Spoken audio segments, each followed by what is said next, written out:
বাংলাদেশ যেহেতু টি-20 বিশ্বকাপ খেলছে না, তাই আগামী বছরে ওয়ানডে বিশ্বকাপের দিকে নজর দেওয়া উচিত বলে মনে করেন সাবেক অধিনায়ক খালেদ মাহমুদ সুজন।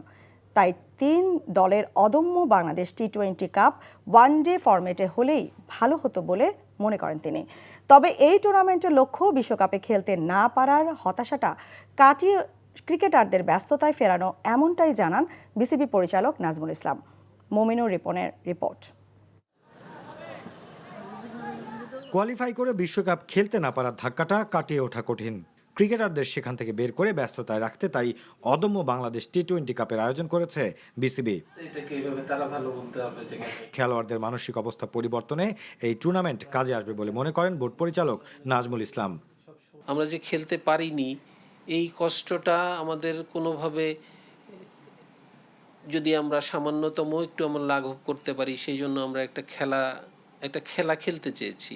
অন্তত ছেলেরা খেলায় ফেরত আসুক, ছেলেরা খেলুক, ছেলেরা অন্তত তাদের দৈনন্দিন কাজের ভিতরে চলে আসুক, এটাই আসলে চাওয়া ছিল।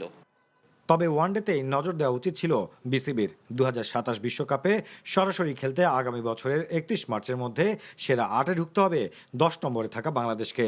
এই প্রতিযোগিতার মাধ্যমেই তার প্রস্তুতি শুরু করা যেত বলে মনে করেন খালেদ মাহমুদ সুজন। 8টা টিম নিয়ে করলে মনে হয় ভালো হতো, তাতে মোর পার্টিসিপেশন হতো, আরও বেশি প্লেয়াররা খেলতে পারতো। কারণ বাংলাদেশ ক্রিকেট তো এই 35-40টা প্লেয়ার যদি বাংলাদেশে তো আরও প্লেয়াররা আছে, তারাও সুযোগ পেতো খেলাটা। কারণ এই বাকি ছেলেগুলো কী করবে আসলে, তারা সব বসে আছে, ঠিক না? বিপিএল শেষ হয়ে গেছে, আজকে ধরেন 23 তারিখে বিপিএল শেষ হলো, প্রায় 1 সপ্তাহের উপরে হয়ে গেল। ক্রিকেট ভরা মৌসুম চলছে ক্রিকেটের। এখন ক্রিকেট মাঠে নাই, এটা খুবই লজ্জার ব্যাপার আমাদের জন্য আসলে। 3 দল নিয়ে শুরু হতে যাওয়া এই টুর্নামেন্ট শেষ হবে আগামী 9 ফেব্রুয়ারি।